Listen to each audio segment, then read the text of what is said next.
Lua. E depois que acaba o espaço Lua, começa o espaço Sol. E a teoria diz: quem domina o espaço Terra dominará o espaço Lua e, portanto, dominará o resto do espaço solar e aí dominará a Terra. Vejam que tem uma curiosidade nessa teoria, né?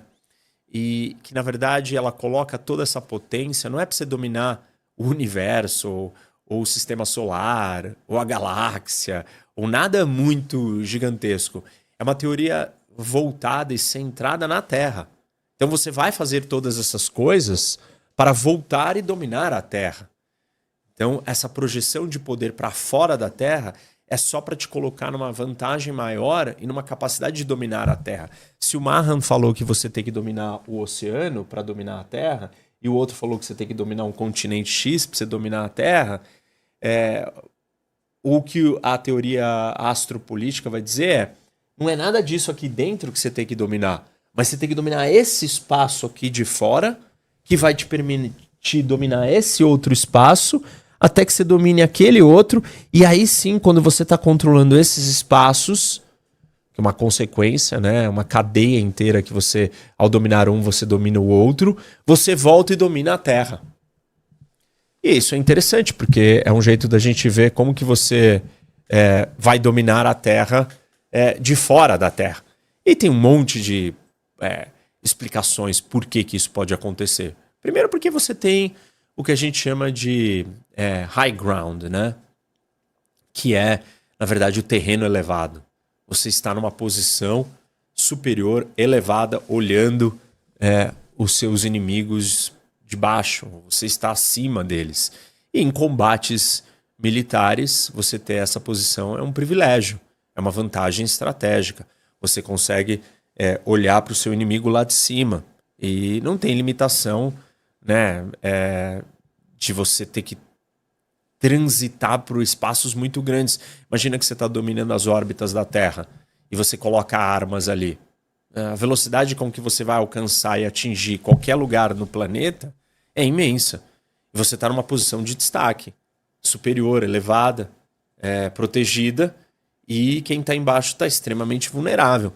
Só desse ponto de vista já explica por que quem domina o espaço dominaria a Terra. Você consegue colocar armas lá e todo mundo é um alvo fácil. E para quem está dentro da Terra, para destruir esse alvo, com essa arma, né, que está colocada ali, vai ser muito mais difícil. Mas não é só isso. Uma outra interpretação, e aí usando a analogia marítima, é tratar esse espaço todo aqui, para fora da Terra, o espaço sideral, literalmente como um oceano. E aonde você vai navegar. E aí, nessas navegações, você tem pontos estratégicos. Os tais dos choke points, pontos de estrangulamento. Toda a guerra do Irã, todo o problema da guerra do Irã é porque o Irã tem um grande ponto de estrangulamento. Que é o quê? O fechamento do Estreito de Hormuz. Dentro da navegação marítima, estreitos são pontos de estrangulamento e são pontos de vantagem estratégica e são pontos que te dão poder. Imagina se a gente replicar esses conceitos para o espaço. E aí nós também teremos pontos de estrangulamento. E talvez o ponto mais importante, né, o primeiro grande ponto a ser conquistado, a grande ilha, ainda na analogia marítima aqui, né? Eu explico para vocês por que Cuba é importante para os Estados Unidos, pelo seu posicionamento na saída do Golfo do México. Por que Taiwan é importante para a China? Porque seu posicionamento formatando uma cadeia, uma ilha de estrangulamento à costa chinesa.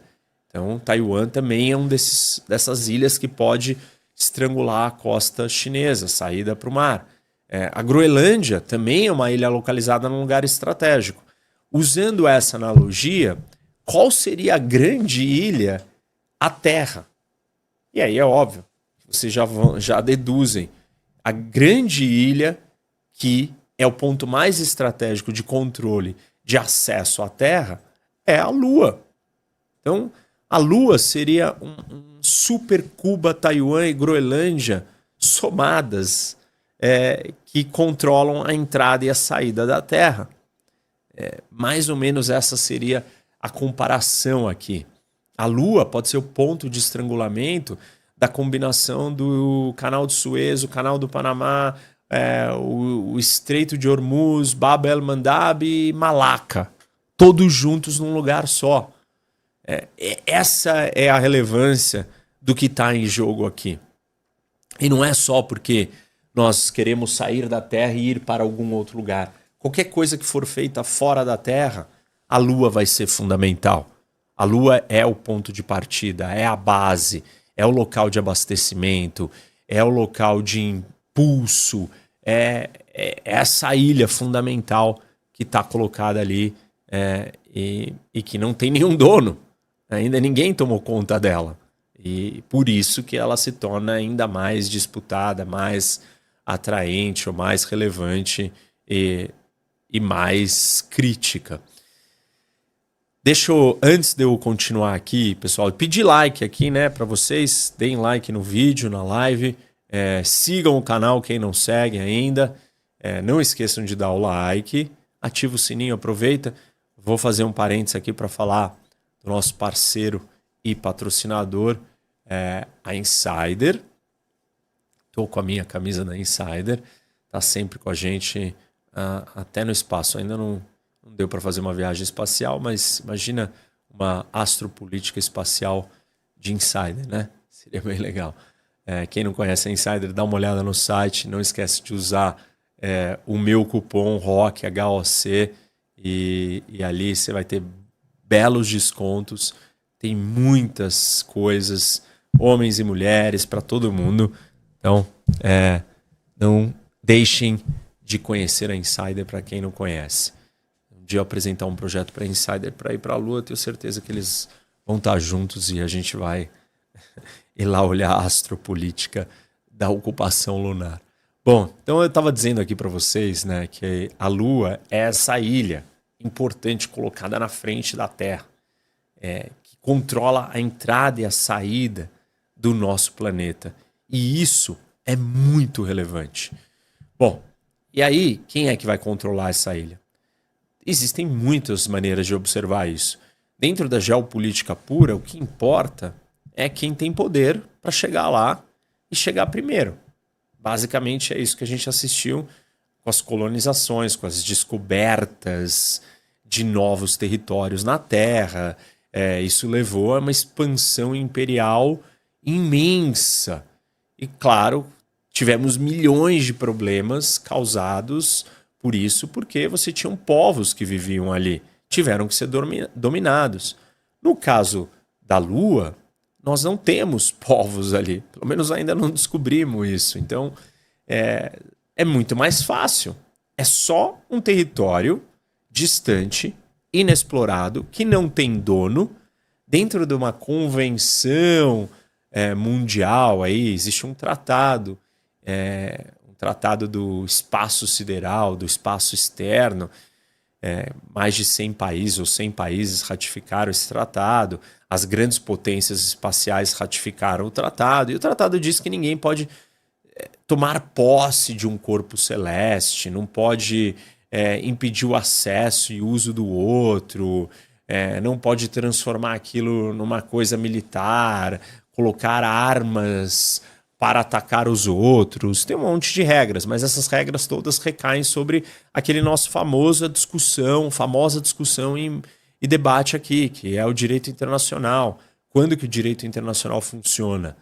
Ainda mais fora da Terra, imagina isso, né? Quem é que vai fazer se cumprir essas regras ou essas leis? E quando a competição está no nível que nós estamos assistindo, na geopolítica atual, dificilmente essa regra está valendo. E esse é o grande momento que nós estamos vivendo. Não só por isso, mas porque nós temos outros players, novos participantes entrando nessa corrida. Até então, como eu já tenho falado para vocês inúmeras vezes, até então eram só nações que participavam disso. Você não tinha empresas. Empresas podiam ser contratadas para fornecer equipamentos pontuais nessa corrida espacial, que sempre foi uma corrida de estados. O ápice da mobilização de uma nação para chegar nessa fronteira tecnológica. Pela primeira vez na história, nós temos agora participantes novos.